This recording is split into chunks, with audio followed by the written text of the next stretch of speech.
So guys, आज मैं आप सभी लोगों के लिए एक ब्रांड न्यू सीरीज लेकर आया हूँ जिसका नाम है एंशिएंट मिथ्स और इसकी स्टोरी आपको काफी ज्यादा पसंद आएगी। इस कहानी की शुरुआत में हमें प्राचीन काल के बारे में बताया जाता है कि इस धरती के ऊपर इविल स्पिरिट्स का कब्जा होते जा रहा था। वो हर जगह को बर्बाद करते जा रहे थे। पूरी दुनिया के ऊपर केओस छा जाता है, यहाँ तक कि हेवन और अर्थ के ऑरा में भी उत्सर्जन होने लगा था। इसीलिए जब इंसान के अस्तित्व को फायर और वाटर से बचाने की बात आ गई तो उन्होंने पाया कि इस धरती पर केवल एकमात्र ऐसी जगह बची हुई है जहाँ पर उन्हें शांति प्राप्त हो सकती है, जहाँ पर स्पिरिट कियोस की कोई भी शक्ति काम नहीं करती। और वो जगह होती है कुनलुन स्नो माउंटेन, जहाँ पर एक दास की मदद से उस जगह की ऊर्जा को एक्टिवेट किया जाना था। और इसी के इंतजार में हर कोई था, क्योंकि उसको ब्रेक करने के बाद वहाँ से एक पर्ल का जन्म हो जाता है जिसकी ऊर्जा इतनी ज्यादा दैवीय होती है कि वो अपने चारों तरफ के वातावरण को ठीक करने लगती है। इसके बाद अब हमें एक माउंटेन का सीन दिखाया जाता है जहाँ पर बहुत ही जोरों से बादल गरज रहे थे और वहाँ पर 3 लोग मौजूद होते हैं जो कि एक बंदे से यहाँ पर कुछ छीनने के लिए आए थे जिसका नाम होता है वैंग हाओ। वो लोग उसका मजाक उड़ा रहे थे कि क्या तुम्हें जरा सी चोट लग गई, भले ही तुम लॉर्ड 6 के लेवल के हो लेकिन तुम हमारे सामने नहीं टिक पाओगे। वो लड़का वैंग हाओ से कहता है कि अगर तुम्हारे अंदर थोड़ी भी समझ है तो तुम मेरी सिस्टर से अपना एंगेजमेंट तोड़ देते,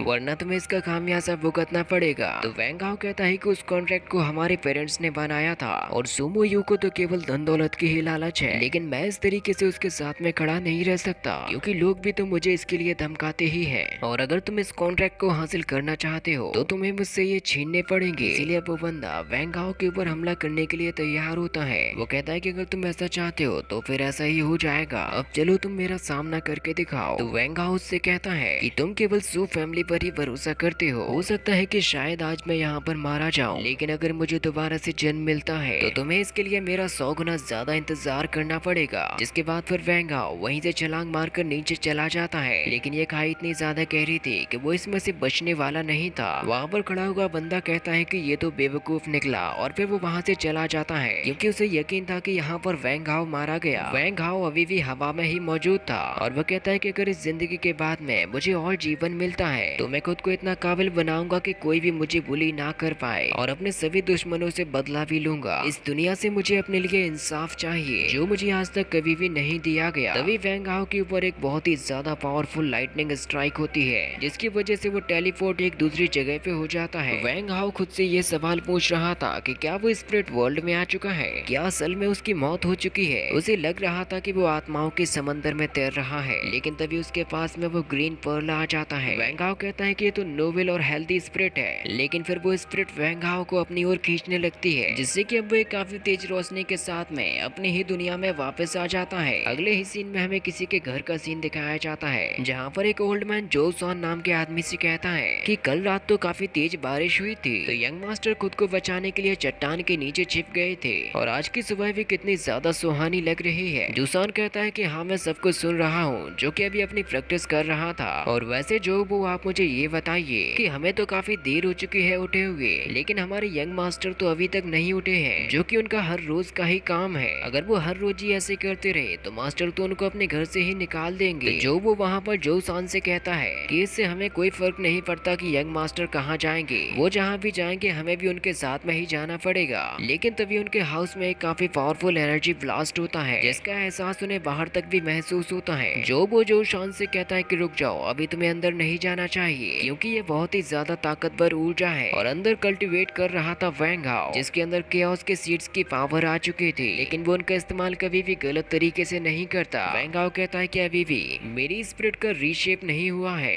लेकिन फिर भी उसने केवल एक रात में ही पावर ऑफ द स्काई के स्टेट को पार कर लिया था। वैंग हाओ कहता है कि ऊपर वाले ने मुझे एक और अनोखा चांस दिया है ताकि मैं खुद को अच्छे से काबिल बना सकूं, और जिन्होंने भी मुझे परेशान किया, मुझे नीचा दिखाया, उन सभी से तो मैं गिन गिन कर बदला लूंगा। और फिर इसके बाद वो अपने हाउस से बाहर निकल जाता है जहाँ पर जो शान उससे कहता है कि क्या मास्टर आप एकदम ठीक है। वैंग हाओ कहता है कि हाँ मुझे हो ही क्या सकता है, लेकिन तभी वहाँ पर जो वो वैंग हाओ का हाथ पकड़कर उसको चेक करता है जिससे कि उसको पता चलता है कि वैंग हाओ का फिजिकल ब्रेक थ्रो काफी ज्यादा हेवनली है, जो कि इस दुनिया में हर चीज को पाने के लिए काबिल बन सकता है। जो वो कहता है कि तुम तो बिल्कुल ठीक हो और वैसे भी आज थोड़ा सा गर्म दिन महसूस हो रहा है, इसलिए मैं दोबारा से सोने के लिए जा रहा हूँ। वैंग हाओ सोचता है कि कहीं जो वो को मेरे बारे में कुछ पता तो नहीं चल गया होगा। तभी वहाँ पर एक गर्ल दौड़ते हुए आती है जो कि वैंग हाओ के ऊपर लटक जाती है और वो उससे कहती है कि मैं बहुत ही ज्यादा डर गई गई थी जब मुझे पता चला कि तुम एक चट्टान से नीचे गिर गए हो, इसीलिए तो मैं यहाँ पर भागते हुए जल्द से आ गई। और वैसे भी आज तुम थोड़ी से बदले बदले से लग रहे हो। तो वैंग हाओ कहता है कि चिंता मत करो, मैं एकदम ठीक हूँ। और वैसे भी तुमसे मिले हुए मुझे तो कई साल हो चुके हैं। मुझे तो याद भी नहीं कि मैंने आखिरी बार तुम्हें कब देखा था, कि कब ये छोटी सी लड़की इतनी बड़ी हो गई। तो वो गर्ल वैंग हाओ से कहती है कि फादर ने मुझे हर दिन की प्रैक्टिस के लिए घर पर ही रखा और मैं सालों तक एक ही जगह पर रहने से काफी ज्यादा बोर भी हो चुकी थी और इसी वजह से मैं यहाँ पर प्योंगचांग में आई हूँ। लेकिन पहले तो तुम मुझे यह बताओ कि क्या तुम यहाँ पर काफी दिन तक रहने वाले हो, क्योंकि मैं चाहती हूँ कि हम दोनों एक दूसरे को हर रोज देखें। तो वैंग हाओ कहता है कि हाँ, हम दोनों साथ में मिलकर खूब मस्ती करेंगे। लेकिन तभी वहाँ पर एक साहूकार लेनदार आ जाता है और वो वैंग हाओ से कहता है कि तुम्हारे 3 दिन पूरे हो चुके हैं जितना कि मैंने तुम्हें समय दिया था मेरा कर्जा लौटाने में। लेकिन गरीब तो हमेशा गरीब ही रहेगा, मेरी जगह पर तो ऐसी चीजें कभी दिखाई भी नहीं देती। तो वो छोटी लड़की कहती है कि तुम्हें बिल्कुल शांत रहना चाहिए, तुम एक यंग मास्टर से इस तरीके से कैसे बात कर सकते हो। तो वो साहूकार कहता है कि ये मास्टर कब से बन गया, इस तरीके के तो हमारे प्योंगचांग में बहुत सारे मास्टर भरे पड़े हैं और ये तो वैसे भी हमारे चू स्टेट का एक धब्बा है। और वो छोटी लड़की से भी कहता है कि मैं नहीं जानता कि तुम कहाँ से आई हो। लेकिन तभी उसका साथी उससे कहता है कि मुझे तो एक क्रैब फैमिली की नजर आ रही है जिनसे हम सालों पहले मिले थे। जिसके बाद वो वैंग हाओ से कहता है कि मैं नहीं जानता कि तुम मुसीबत में हो या किसी भी हालत में, लेकिन मुझे इतना जरूर से दिखाई दे रहा है कि तुम एक वुमन के स्कर्ट में छिप रहे हो खुद को बचाने के लिए। लेकिन अब इतना सुनते ही वैंग हाओ को गुस्सा आ जाता है। वो आदमी कहता है कि तुम्हारी यू फैमिली को तो यहाँ पर रहना भी नहीं चाहिए, क्योंकि एक डॉग का भी तुमसे ऊंचा स्टेटस होता है। तो अब तुम किस तरीके से मेरी सहायता कर पाओगे।